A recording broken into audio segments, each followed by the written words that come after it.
Welcome to the Great Detectives of Old Time Radio. From Boise, Idaho, this is your host, Adam Graham. If you have a comment, email it to me, box13@greatdetectives.net. Follow us on Twitter at Radio Detectives, and become one of our friends on Facebook, facebook.com/Radio Detectives. Today's episode is brought to you by the financial support of our wonderful listeners. Thanks so much for all your support.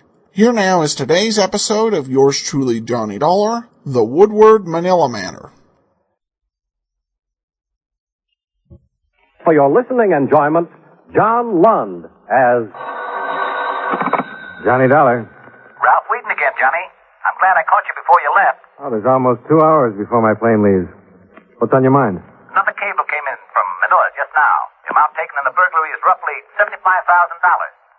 That's dollars and not pesos? Dollars. And they mentioned that a clerk has dropped out of sight. Oh, a native? An American. His name is Blake, Daniel Blake. Blake. All right. Well, that's all so far. What's your hotel in Manila? Do you know yet? Yeah, the Hotel Tondo. Tondo. Good. I'll get word to you there if I learn anything you can use. Good luck on the trip.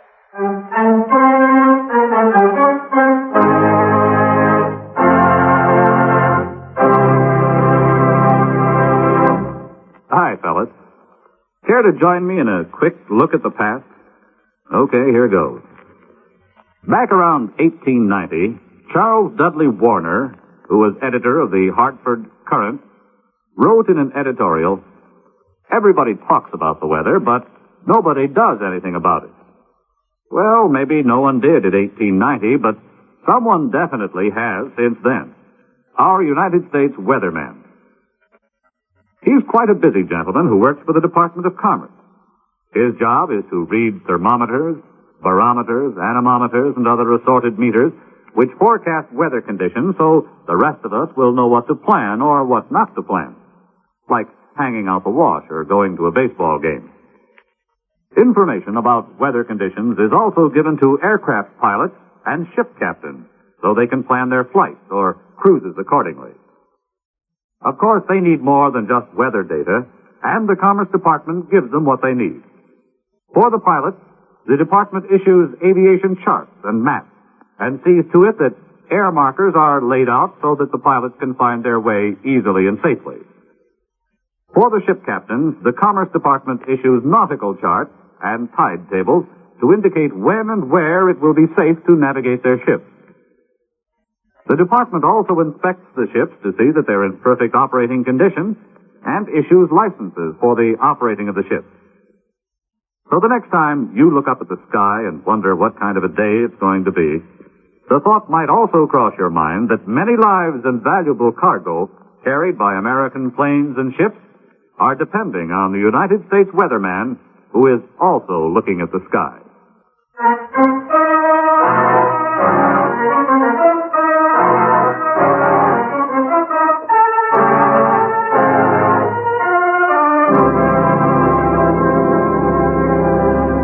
Expense account submitted by Special Investigator Johnny Dollar to Home Office, Columbia All Risk Insurance Company, Hartford, Connecticut. The following is an accounting of expenditures during my investigation of the Woodward Manilla matter. Expense account item 1, $1,188.75. Airfare and incidentals between Hartford and Manila.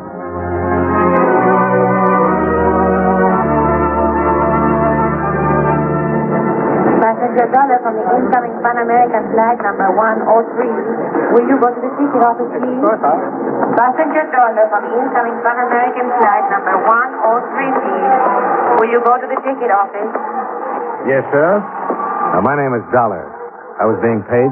Oh, yes. These gentlemen are waiting for you. This is Mr. Dollar, sir. Oh, yes. I'm Floyd McDonald, Mr. Dollar, local manager for the Woodward Company. Oh, how are you? And this is Mr. Irving Morgan, my assistant. Mr. Morgan. Glad to meet you. I've made arrangements to have your luggage sent on to your hotel if you'd like to do it that way, and Irving and I can drive you right in. Oh, fine. This is very nice of you.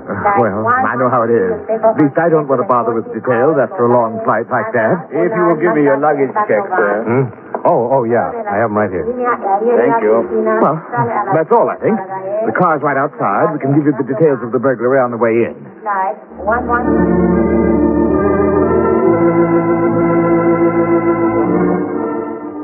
McDonald told me very little that I didn't already know. The store he managed, one of Manilla's largest hardware stores, was part of the American-owned Woodward chain. He discovered the loss of the $75,000 himself on Monday morning when he'd entered his office and found the safe open. Naturally, I feel very badly about it, but everything that can be done is being done. Well, I don't know who the main office is blaming it on, but I think you'll find that Floyd and I were anything but careless. Well, we've got 5 years without a loss behind us to prove that. Were you in the habit of keeping that much money in your office safe? Well, it wasn't my idea, nor to my liking. It was because of a company rule. They were worried about conditions on this side of the Pacific and ordered us to stop banking our cash here. Instead of the usual yearly transfer, our money has been going to the States once a month. I didn't save much this time. Now, what about this clerk, Dan Blake? Oh, don't get me started on him. Now, there's nothing proved yet, Irving. Now, what's it going to take to open your eyes, Floyd? We don't agree on just what to think about Dan, Mr. Dollar. In spite of the circumstances, I find it almost impossible to believe that Dan would do this to me. Or could he have done it? Of course he could. He had access to the office. Yes, that's true, but I can't forget that he was a very good friend of mine. He was like a son to me. Was he in any trouble that you know of? Owe any money? I hadn't heard of anything. Well, he's been out of sight 4 days now. What kind of a search has been made for him? I understand the police have been working very hard. They classify him as the chief suspect, too. But you got to realize that the Philippines aren't like the States, Dollar. It's not hard to drop out of sight here. It's a big world. Yeah, I know. I just watched a lot of it pass by.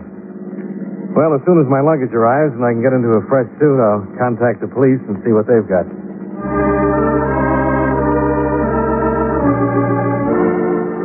Expense account item 2, $350, including tip.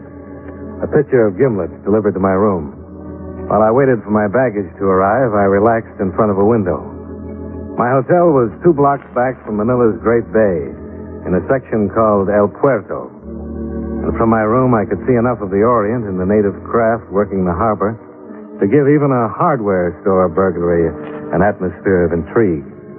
Expense account item 3, 80 cents, cab fare to police headquarters, where I was shunted into a side office to wait for the sergeant in charge of the Woodward case. He finally showed up. Sergeant Malvar, you wait for me? Yes, my name is Dollar. I know. You come to talk of my burglary. You're a policeman? No, not quite. I've been hired by an insurance company to learn what I can about it. Have you gotten any place with your search for Dan Blake? Dan Blake? No, I don't look for him now. You don't? No. I have captured the thief. Oh? Oh, who is it? Miguel Nazalera. You've recovered the money? He will not say where it is yet, but he will say tomorrow, maybe. Well, what evidence do you have, Sergeant? He cannot say where he was that night of the burglary. Is that all? He is by profession a thief. He was arrested while he was robbing another store last night. Uh-huh. Does he speak English? Oh, yes. I wonder if I could see him. Maybe I could get him to talk. All right. You come with me.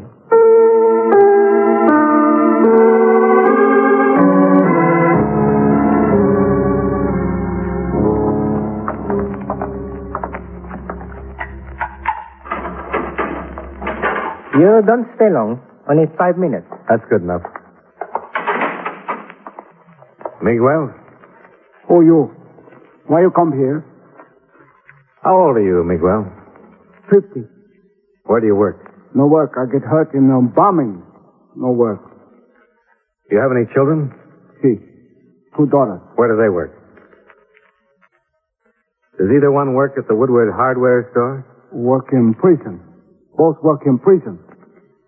Sergeant Malvar says that you stole some money from the Woodward store. No. You make it easier for yourself if you tell the truth and give up the money. I don't got money. If I got money, then why I steal 5 pesos from auto place? Why? You tell police why.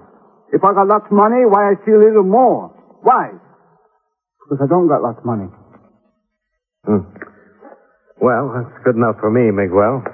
Sorry I took up your time. You don't stay long. I think he wants to sleep.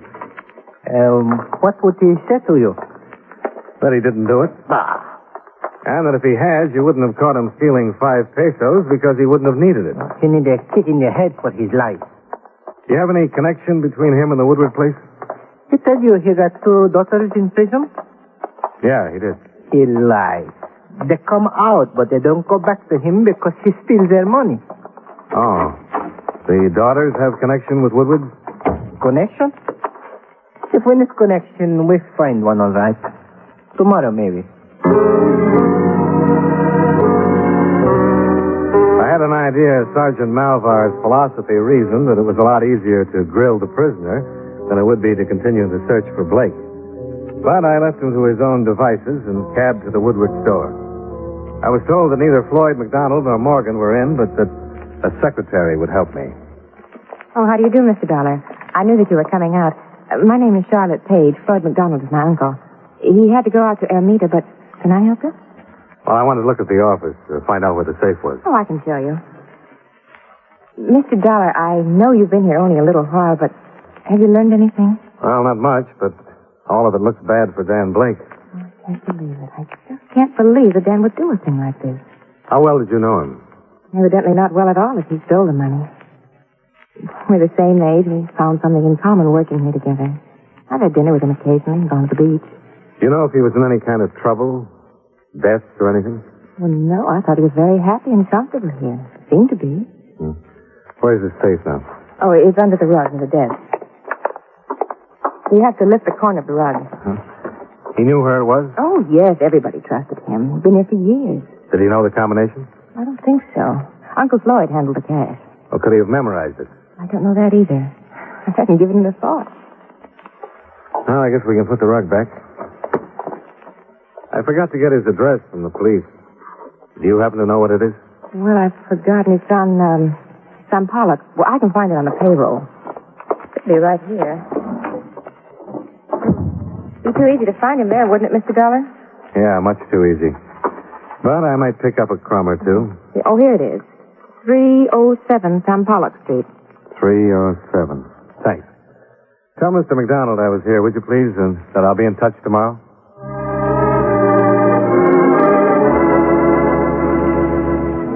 There was a fair biography of Dan Blake in his rooms. I learned that he was born in Duluth, Minnesota, 26 years ago, that his father wrote him occasionally, that he'd sailed with the Merchant Marine during the war and had made a few inter-island trips after that.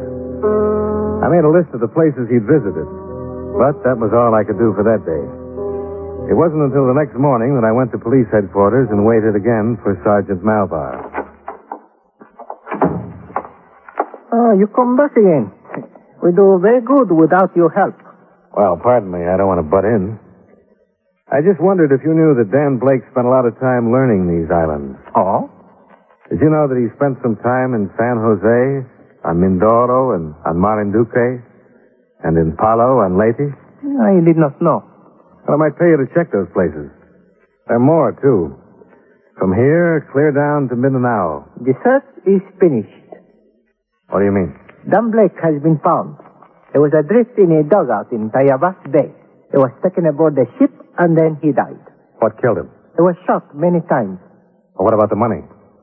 It has not been found. Not yet. Yeah, sure. But maybe tomorrow.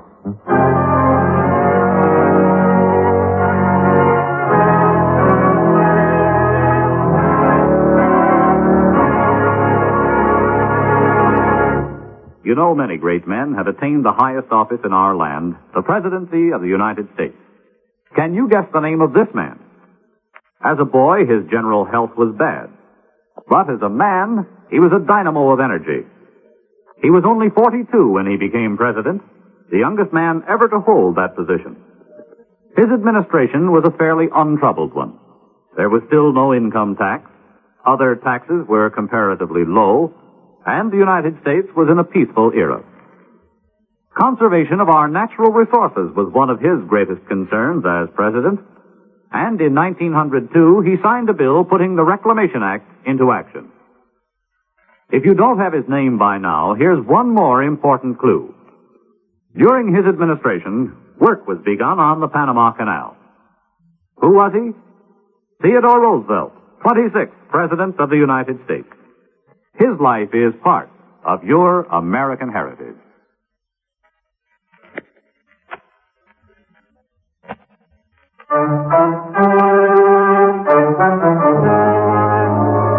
And now, with our star, John Lund, we bring you the second act of Yours Truly, Johnny Dollar.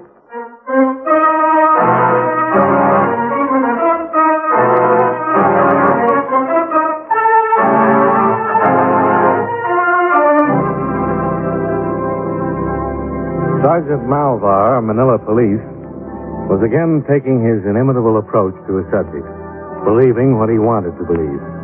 When I asked him how he knew the body was that of Dan Blake, he told me the ship captain who had picked him up said so.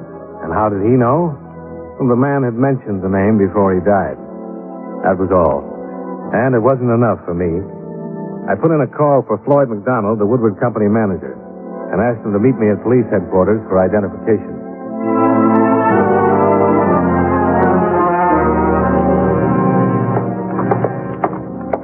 When did this develop, Dollar, and why wasn't I notified? Nobody was notified, Mr. McDonald. Sergeant Malvar was playing it close to his chest. Where is this Sergeant Malvar? He didn't tell me where he was going. He left word that we could look at the body and then left. My name is Dollar, Corporal. See, you go in. Thanks.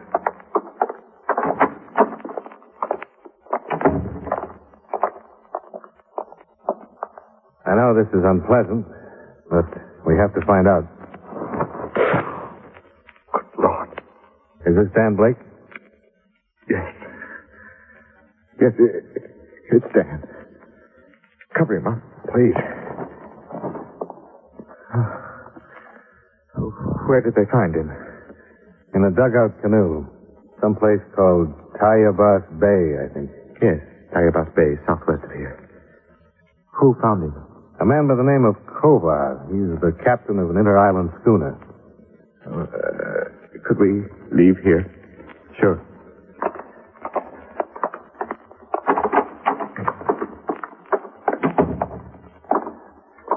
What happened? Do you know? Well, not firsthand. He'd been shot in the back 4 times. He was alive for a short time after Captain Kovar picked him up. And the money hasn't been found. I see. Then there's no explanation yet. Well, not that I know of. The schooner is anchored offshore just south of the Pasig River. You know where that is? Yes. You're going out with the ship? Yeah, I'd like to talk to this Kovar. I guess I can hire a boat to take me out there. Well, I'll drive you down to the docks. As a matter of fact, I'd like to go with you. Oh, it's a good idea if you have the time. I'll take the time. That's my car. There.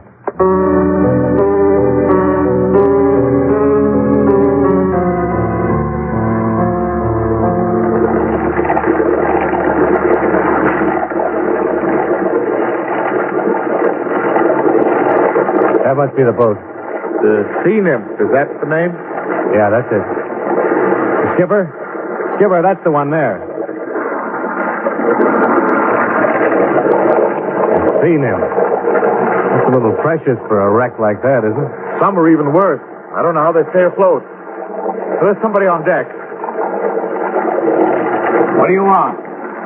Are you Captain Kovar? That's right. We want to talk to you about that body you brought in. You the police? No, this man is Mr. McDonald.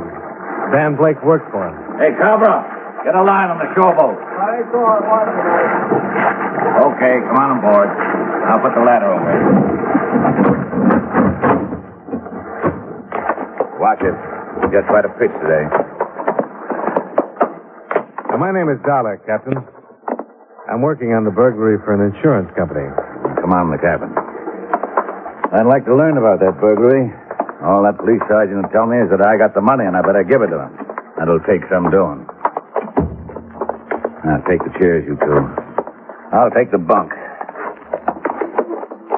Now, what about all this? Well, there's a little over $75,000 missing. He didn't have anything when I picked him up. He was in a dugout canoe, huh? That's right.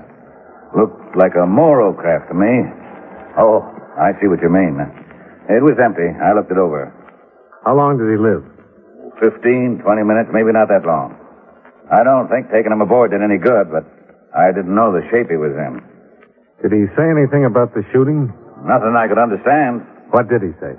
I told you I couldn't understand. Just some noise. Oh, but you were able to understand his name. You're beginning to sound like that police sergeant, mister. I don't like that. I thought I was doing right when I brought that boy Now, in. wait a minute, Captain. We should have left him there. Police right now are getting papers to search my ship. Now you start. I'm not making any accusations. You were the last person to see him alive. I'm interested in what he said. He said Blake. That's all I could understand. I tell you the truth, I wish I'd left him there. But you know what I think? What? If he went from Manilla to someplace on Tayabas Bay where he had his dugout, plenty could happen. That's about 60 miles. There's still a lot of trouble with the Hucks these days. They don't think twice when they get the chance to kill an American. $75,000, so much the better. What do you think, Mr. McDonald? Well, it's certainly a possibility. I didn't bother questioning the crew. I knew that Sergeant Malvar, if he hadn't already, would take care of that when he returned to search the schooner. I spent the rest of the morning and part of the afternoon in routine legwork on the case, and at 4 o'clock I got the sergeant's report. He hadn't found the money. However, my legwork had uncovered an interesting point. Floyd McDonald was up to his neck in personal debt. I didn't think of the point, so I waited until his assistant, Irving Morgan, had gotten to his home.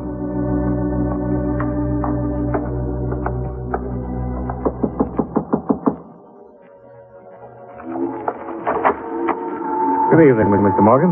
Oh, hello. Well, I've been thinking about you. Come on in. Thanks. How's it going? Well, it's hard to tell. What I hear, that money's gone for good. Did McDonald tell you that? Yeah, isn't that right? Maybe, but it's occurred to me that these Hucks could be pretty handy people to have around. I don't get you. Well, when a killing outside the city can't be explained any other way, it's marked off to the Hucks. You don't think they shot Blake? Well, I'm not as sure of it as everybody else seems to be. Well, just what do you mean, Mr. Dollar? How much did you know about McDonald's personal life? Why, I see him socially, if that's what you mean. We're good friends. Does he owe you any money? Well, it seems to me that's a very personal question. Well, I have to ask that kind once in a while. I've learned that McDonald owes a lot of money to a lot of people. 1,000 here, 1,500 there. Loans, gambling debt. He'd be ruined if this became common knowledge, Mr. Dollar. He'd lose his position, everything. How far do you think McDonald would go to save himself? Are you telling me you think Floyd arranged this theft? Well, it's something to think about. And killed Blake? Oh, no, he didn't. You're sure? Why, he couldn't have. He's not that kind of man. He's desperate, yes, but he'd never do a thing like that. Would he be at home now? No, I don't think so. It's only 7. He usually has dinner at the club. What club? The Merchants Club. Well, Mr. Dollar, don't question him down there. Wait till he gets home. All right. And I can count on you not to tell him I'm waiting for him. You certainly can. I want to stay as far away from this as possible.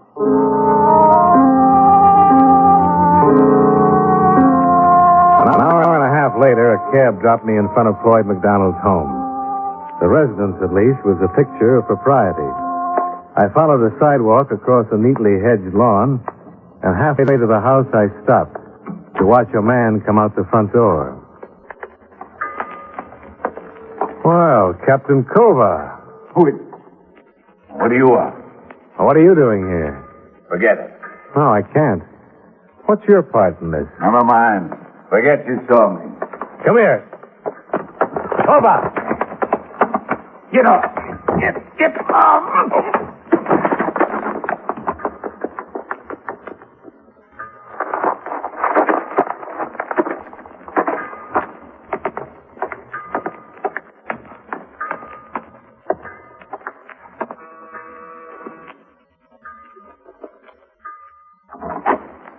Oh, now you.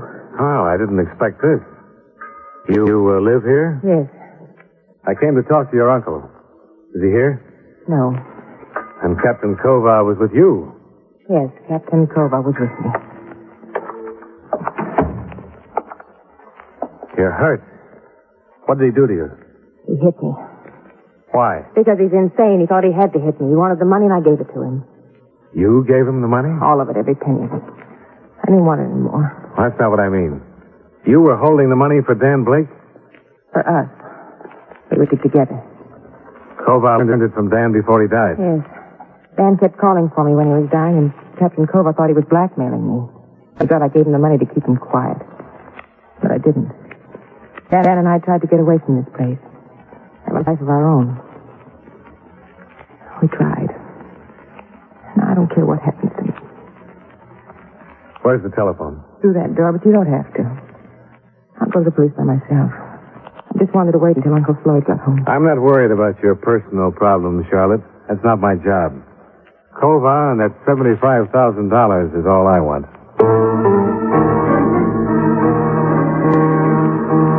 I tried not to waste a minute, but time slipped by. 15 minutes on the phone, 25 minutes to get back into Manila.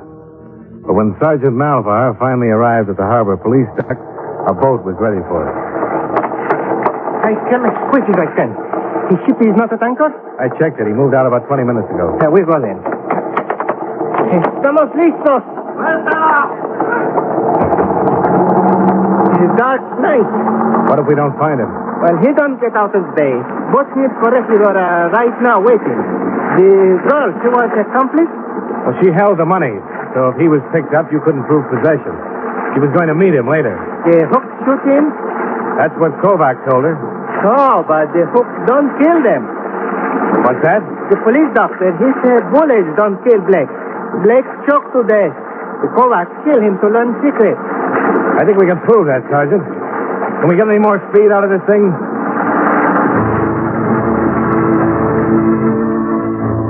A 20-minute start isn't much when a schooner with auxiliary power is matched against a police boat. With our speed and the beams from 4 searchlights fanning out around us, we covered every possible course that Kovas could have set. It took us less than 30 minutes. Ahí está! Yeah, there she is. No, I saw this man we have struck. Tiene unos balazos adelante de él. We fired in front of him.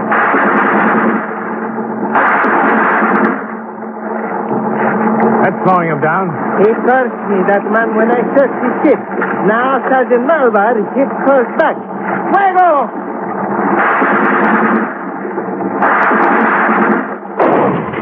Stop, fool! Is he crazy? Maldito sea one of our lights.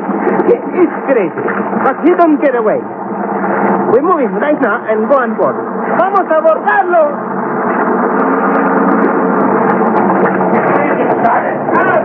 He's shouting something. Capitan Kova! There is no use to fight.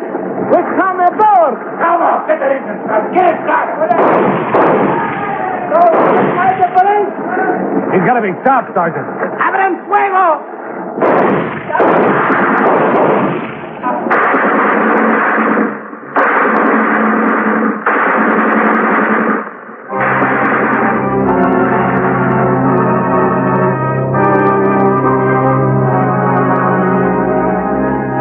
Expense account item 4, $230. Blanket item covering hotel, transportation, etc.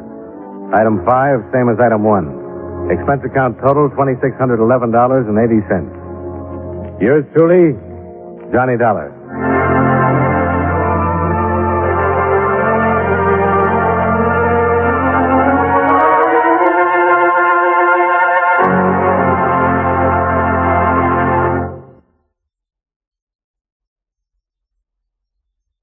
Welcome back. Well, if you've been listening to the show for quite a while, you will note that this was actually originally an Edmund O'Brien script. It was originally broadcast in November of 1950. This episode was broadcast June 29th, 1954. We had a missing episode in the Arthur Baldrick matter, which aired between last week's episode and this one. Definitely had the earmarks of those Edmund O'Brien scripts, which tended to almost come out of nowhere with the solution, which sometimes felt like they were trying to be